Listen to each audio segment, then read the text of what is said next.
Shalom Bapak Ibu, selamat hari Senin. Sebelum memasuki hari Senin ini, kita memulai dengan firman Tuhan. Tetapi sebelum sampai ke sana, kita berdoa.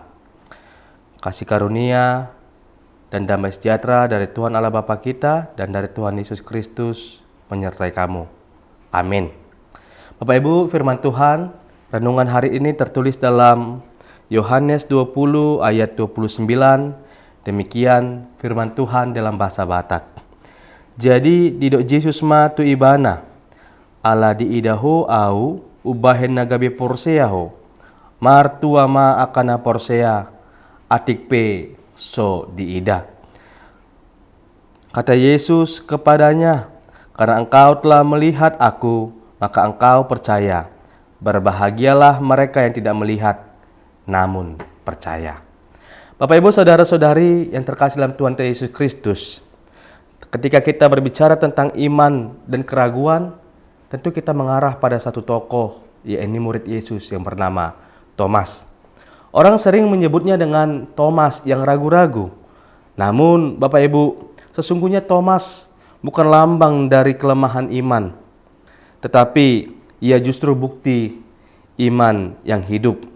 Bahwa Yesus benar-benar bangkit, bukan dongeng, bukan mimpi, bukan juga ilusi para murid, tetapi melalui keraguan-raguan yang seolah-olah ditampakkannya. Dari sana ujungnya adalah bahwa Yesus benar-benar bangkit, menjadi berita yang sampai kepada kita. Bagi para pendengar Injil Yohanes yang pertama-tama saat itu, yang hidup pada masa di mana keraguan-raguan terhadap keilahian Tuhan Yesus, terhadap bahwa Yesus benar-benar telah bangkit saat itu sedang diserang, tetapi Thomas menjadi saksi yang paling keras yang dituliskan, bahwa akhirnya dia bersujud di hadapan Tuhan dan berkata dengan fakta, "Ya Tuhanku, ya Allahku." Ini adalah bukti yang berubah menjadi penyembahan. Ini adalah bukti di mana sejak saat itu tidak ada lagi keraguan bagi bahwa Yesus yang disalibkan itu benar-benar telah bangkit, telah hidup, dan telah berkuasa. Namun sebelum kita sampai ke sana Bapak Ibu, kita melihat hati yang terluka. Bagaimana peristiwa penyalipan, bagaimana Yesus disiksa, bagaimana Yesus dicambuk, dipaku, digantung di kayu salib, bahkan mati. Bahkan ketika dia telah mati pun masih diragukan, sehingga para prajurit menusukkan tombaknya untuk memastikan kematian Yesus.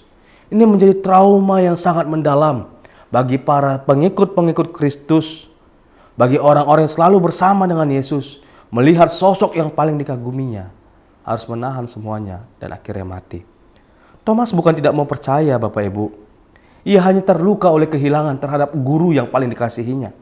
Bayangkan, ia meninggalkan segalanya, dia mengikut Yesus, sang guru yang penuh kasih itu, lalu semuanya runtuh di kayu salib. Harapannya hancur, keyakinannya pun remuk. Dan ketika teman-temannya berkata, "Kami melihat Tuhan, kami melihat Tuhan." Mungkin hatinya ingin sekali percaya, tetapi bagian dari dirinya yang paling jujur berbisik, "Aku tidak sanggup berharap lagi. Kalau nanti aku harus kecewa. Penderitaan itu terlalu buruk, terlalu menyakitkan dan mengerikan. Aku takut kecewa dengan mendengar berita ini." Dan disitulah Bapak Ibu kasih Kristus bekerja. Pada hari ke-8, Yesus datang, pintu-pintu rumah mereka masih terkunci.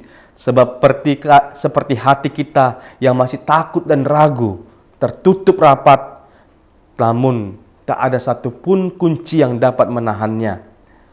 Ia berdiri di tengah mereka dan berkata, "Shalom Aleichem, damai sejahtera bagimu."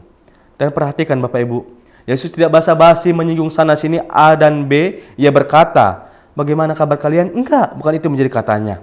Ia langsung menyentuh luka paling dalam dari seorang Thomas, langsung menggapai kata-kata yang pernah diucapkan seminggu sebelumnya.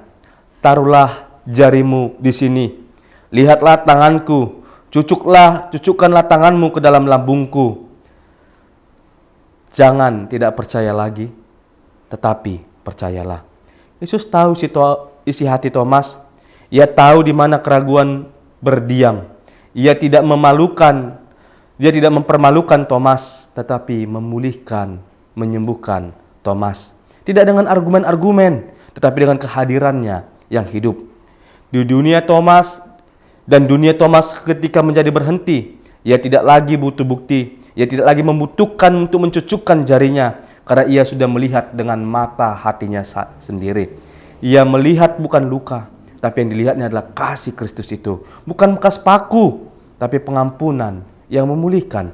Dan dari kedalaman jiwanya lahirlah pengakuan yang tak pernah terulang. Ya Tuhanku, ya Allahku. Disitulah puncak Injil Yohanes, pengakuan penuh bahwa Yesus Kristus adalah Allah yang hidup. Lalu Yesus menatap Thomas dan dengan lembut berkata, "Karena engkau telah melihat aku, maka engkau percaya. Berbahagialah mereka yang tidak melihat, namun percaya." Dan saat itu juga Bapak Ibu, Yesus menatap jauh melampaui abad demi abad. Dia menatap gerejanya masa kini, menatap saya, dia menatap Bapak Ibu juga. Dan ketika kita melihat dan kita yang tidak pernah melihat tangan yang berlubang itu, namun kita tetap percaya bahwa Tuhan adalah juru selamat kita yang telah mati dan bangkit itu. Disitulah tangan Tuhan menopang kita. Thomas menjadi bukti bagi generasi pertama, dan kita adalah bukti bagi dunia saat ini bahwa iman masih hidup meski mata ini belum melihat. Setiap kali engkau berdoa meski belum ada jawaban, setiap kali engkau datang ke gereja walaupun hatimu penuh luka dan lelah, setiap kali engkau berkata, "Aku percaya Tuhan," setelah Yesus kembali berkata, "Berbahagialah engkau yang tidak melihat, namun percaya." Iman kadang seperti lilin di tengah badai, Bapak Ibu. Kita berkata lirih, "Tuhan, aku ingin percaya, tapi aku terlalu lemah untuk percaya." Namun Tuhan tidak menolak iman yang sekecil itu pun. Ia tidak menuntut kesempurnaan iman kita. Ia hanya menuntut kejujuran hati kita. Sebab kasih-Nya lebih kuat daripada keraguan-raguan kita. Jadi bila hari ini Bapak Ibu atau bahkan saya seperti Thomas tidak selalu yakin, tetapi tetap rindu untuk percaya, dengarkan firman Tuhan ini. Yesus yang sama, Yesus yang masih berkata, "Damai sejahtera bagimu." Dan ia masih menyapa dengan lembut, "Jangan tidak percaya lagi, percayalah." Dan ketika engkau dengan air mata berani berucap, "Tuhanku, Allahku," disitulah Yesus tersenyum dan berbisik dari surga kepada kita, "Berbahagialah engkau yang tidak melihat, namun percaya." Bapak Ibu, mungkin engkau tidak melihat tangan Yesus secara nyata, namun setiap kali engkau dihibur oleh firman-Nya, setiap kali engkau dikuatkan oleh Roh Allah, setiap kali engkau berani percaya sekali lagi, walaupun seolah-olah jawaban belum datang, disitulah Kristus hadir dan Ia berkata lembut, Aku di sini nak, aku masih hidup, aku bersama-sama denganmu."